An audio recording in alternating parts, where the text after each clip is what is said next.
দর্শক, আজকের সন্ধ্যার বিশেষ আয়োজন নিটল টাটা টেবিল টকে আপনাদের প্রত্যেককে স্বাগত জানাচ্ছি। আমি জামিল আহমেদ। আমরা আজকে এবারের বাজেটের শিক্ষা খাত নিয়ে কথা বলতে চাই এবং দুজন এই ক্ষেত্রের সাথে সংশ্লিষ্ট দুজন ব্যক্তিত্বকে আমরা আমন্ত্রণ জানিয়েছি। আমার সামনে আছেন ঢাকা বিশ্ববিদ্যালয়ের ডেভেলপমেন্ট স্টাডিজ বিভাগের অধ্যাপক এবং সেন্টার ফর বাজেট অ্যান্ড পলিসির উপদেষ্টা ডক্টর তৈয়বুর রহমান, আপনাকে স্বাগত জানাই। এবং আরও আছেন barrister Shamim Haider Patwari, vice chairman board of trustees Dhaka international university, আপনাকেও স্বাগত জানাই। আমরা তৈয়ব আপনাকে দিয়ে শুরু করতে চাই। বিশেষ করে এই আলোচনায় আমরা বিভিন্ন খাত নিয়ে কথা বলেছি, আজকে বিশেষভাবে শিক্ষা খাত নিয়ে। আমরা জানি যে আপনারা সম্প্রতি এই প্রি বাজেট এবং পোস্ট বাজেট দুটো ইন্টারাকশন আয়োজন করেছেন গণমাধ্যমের সাথে।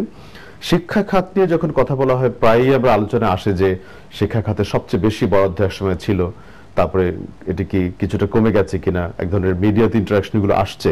আপনি সামগ্রিকভাবে যেহেতু গবেষণার সাথে জড়িত, আপনি কিভাবে দেখেন এই বক্তব্যকে? ধন্যবাদ। আমরা যদি 2017-18 আমাদের বাজেটের দিকে তাকাই, তাহলে আমরা দেখব যে সার্বিকভাবে শিক্ষা খাত, শিক্ষা এবং প্রযুক্তি এই দুই খাতকে একসাথেই বরাদ্দ দেওয়া হয়েছে এবং সেখানে গত বছরের তুলনায় সেটা বেড়েছে। টোটাল যে অ্যালোকেশন 65,450 কোটি টাকা এবং যেটা আমাদের জিডিপির 2.7%, 2.9 এবার, আসলে গতবার ছিল 2.7, এখন 2.9।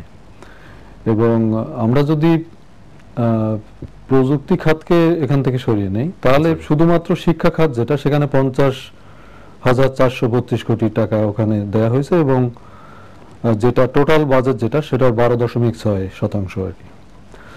এখন আমরা তাহলে সার্বিকভাবে দেখা যাচ্ছে যে বাজেটের বরাদ্দ বেড়েছে, কিন্তু বাংলাদেশ ইউনেস্কো যে ঘোষণা যেটা আছে, ঢাকার ঘোষণা যেটা বলে 2000-এ হয়েছিল, সেখানে বাংলাদেশ কিন্তু কমিট করেছে এবং অনুস্বাক্ষরকারী যে আমাদের জিডিপির মিনিমাম 6% শিক্ষা খাতে বরাদ্দ করতে হবে এবং বা মোট বাজেটের 20% সেখানে দিতে হবে। তো সেই হিসাবে যদি আমরা আবার দেখি, তাহলে সার্বিকভাবে বাজেটের অ্যালোকেশন বাড়লেও আমাদের যে কমিটমেন্টের যে জায়গাটা বা একটা দেশকে সামনে নিতে গেলে যে ধরনের অ্যালোকেশন থাকে সেটা একটু ডেভিয়েট করেছে। তবে সার্বিকভাবে আমরা যদি 2009 থেকে 2017 এই সময়টা আমরা দেখি, ক্রমান্বয়ে কিন্তু জিডিপির সাথে তুলনা করে যে বরাদ্দ সেটাও বেড়েছে এবং বাজেটের টোটাল বরাদ্দ যেটা, সেটার সাথে যদি আমরা তুলনা করি, তাহলে কিন্তু বরাদ্দ বেড়েছে। আচ্ছা, ধন্যবাদ। আপনি আলোচনা শুরু করেন, আরো নিশ্চয়ই আমরা আপনার কাছ থেকে শুনবো। শামীম ভাই, আপনি নিজে আইনজীবী এবং এই বিশ্ববিদ্যালয় পরিচালনার সাথে জড়িত, আপনি নিশ্চয়ই আপনার মতামত বলবেন। তার আগে আমি আমাদের প্রাক্তন শিক্ষা সচিব নজরুল ইসলাম খান, এনআই খান, ওনার একটু মতামত নিতে চাই। জনাব এনআই খান, আমাকে শুনতে পাচ্ছেন? জনাব এনআই খান, আমাকে শুনতে পাচ্ছেন? হ্যালো, আপনি কি আমাকে শুনতে পাচ্ছেন?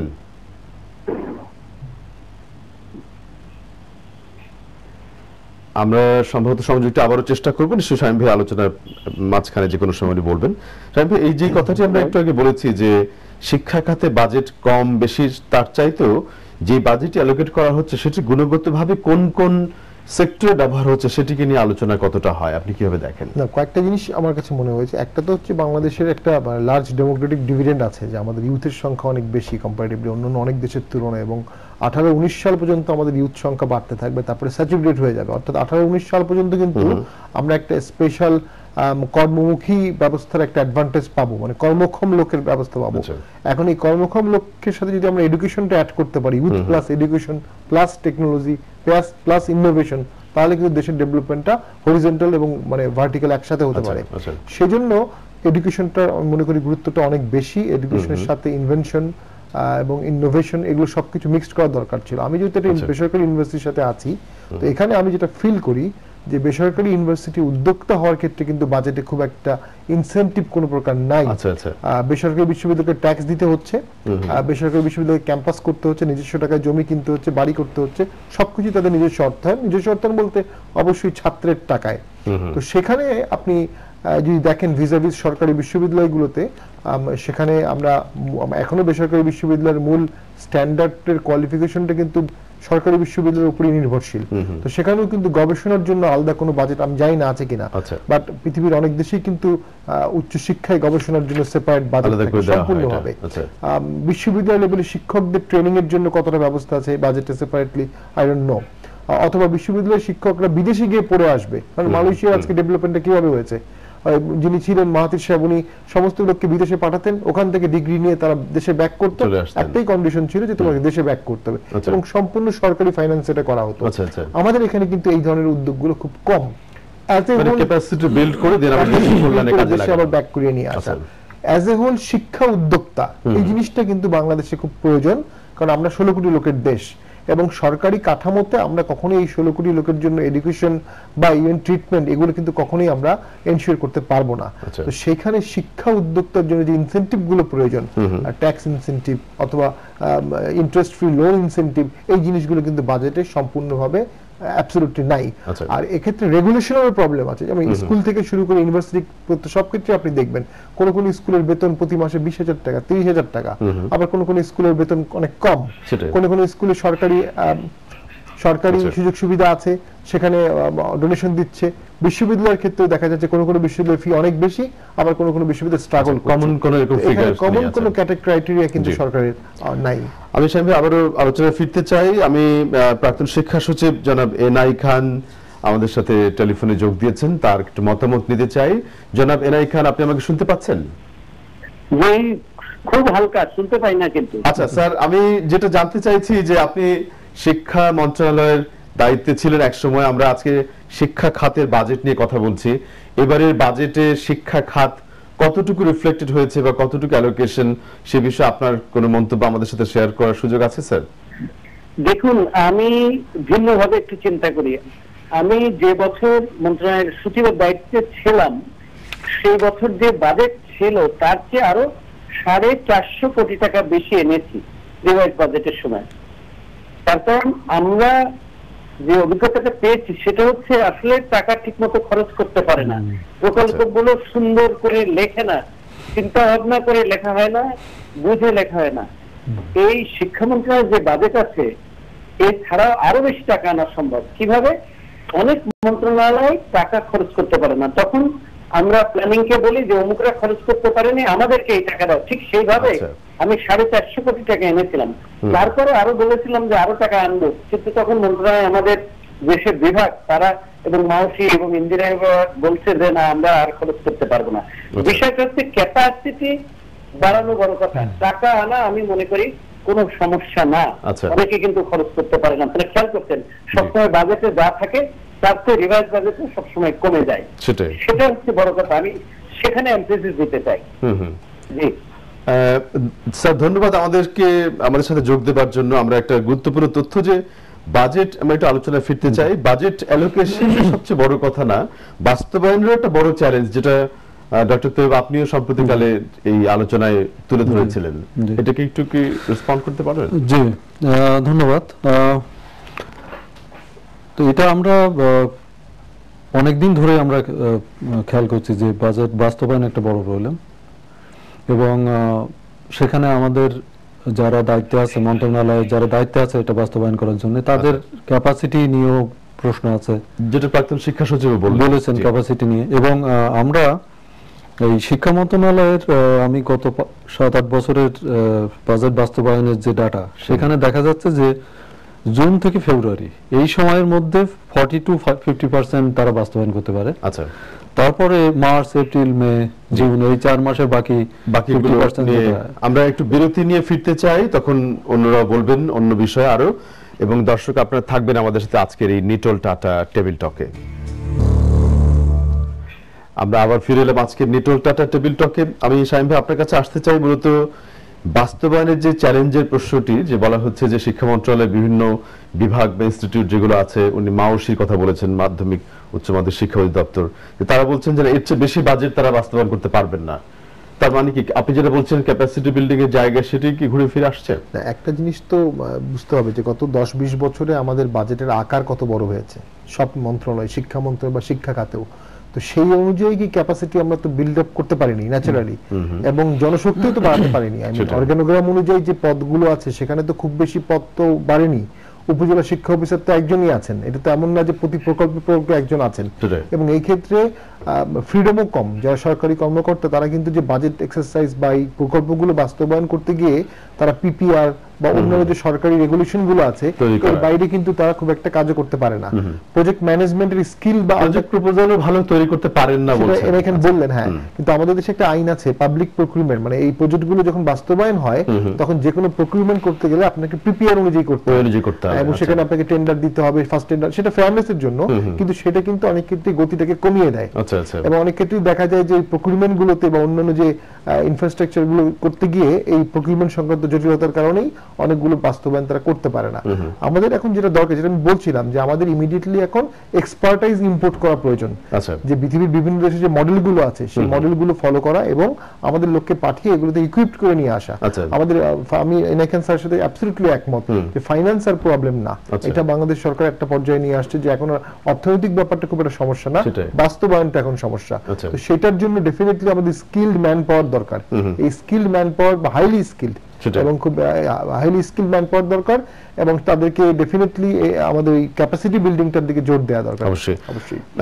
প্রফেসর ডক্টর তোয়েব, আপনারা যেই সেন্টার ফর বাজেট এন্ড পলিসির আন্ডারে যেই পেপারগুলো প্রেজেন্ট করেন বা একটা পলিসি পেপার সাবমিট করেন, সেখানে বেশ কিছু ইন্টারাকশন আলোচনা থাকে, কিন্তু এগুলো কতটা এই নীতি সংস্কারে হেল্প করে আপনার কি মনে হয়? আপনারা নিশ্চয়ই বিভিন্ন সাজেশনগুলো তুলে ধরেন, কিন্তু কনসার্ন স্টেক হোল্ডার যারা তারা কতটা সেগুলো নিচ্ছে?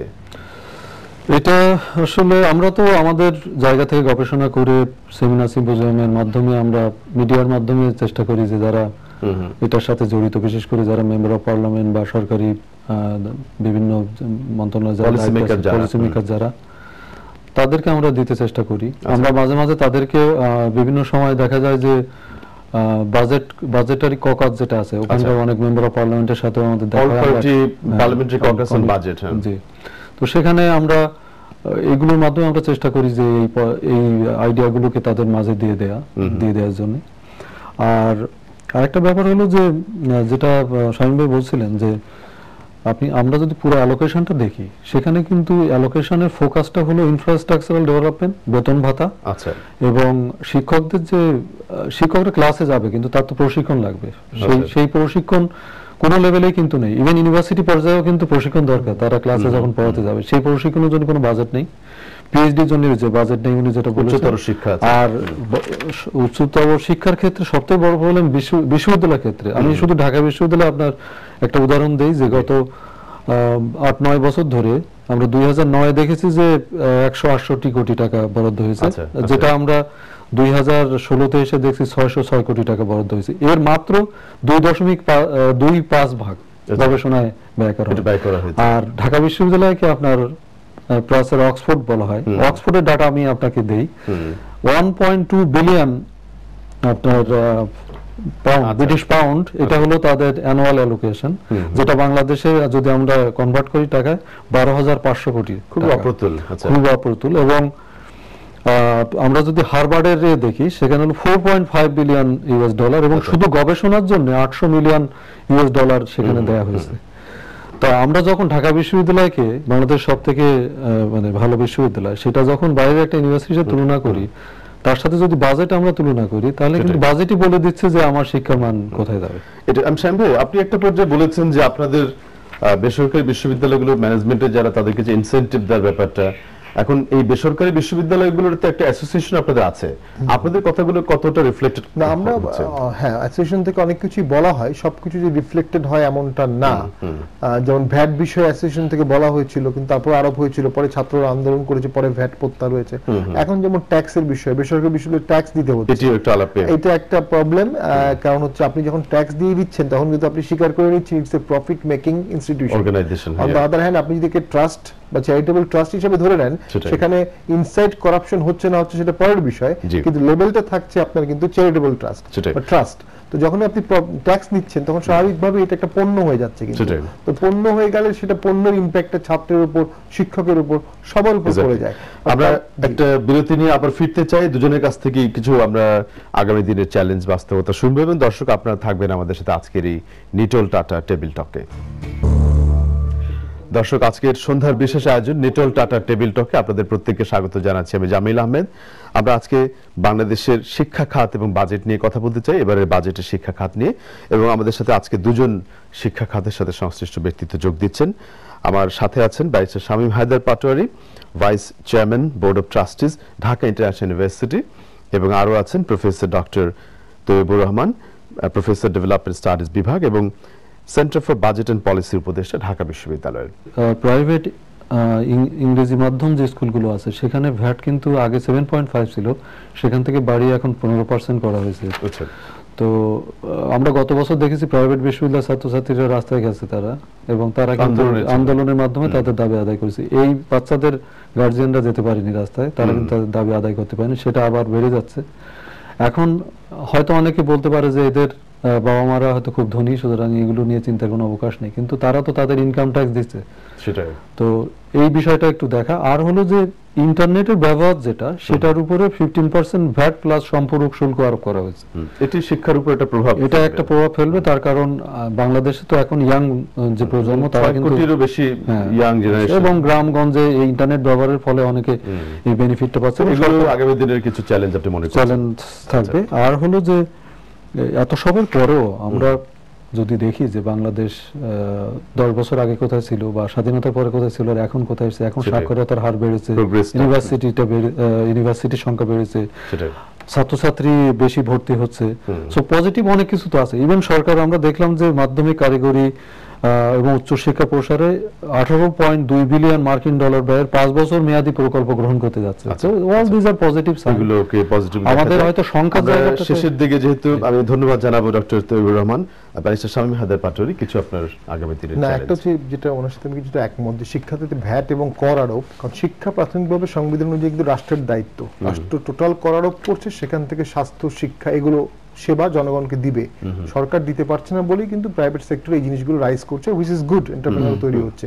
কিন্তু সেটার উপর থেকে আবার সরকার যখন আয় করার চেষ্টা করে, আয়কর নেওয়ার চেষ্টা করে, তখন কিন্তু মানে সিটিজেনরা ডাবল ভিক্টিমাইজড হচ্ছে, এবং শিক্ষা ব্যয়টা বেড়ে যায়। যখন শিক্ষা ব্যয়টা বেড়ে যায়, স্বাভাবিকভাবেই তখন শিক্ষার মানটাও কমে আসে।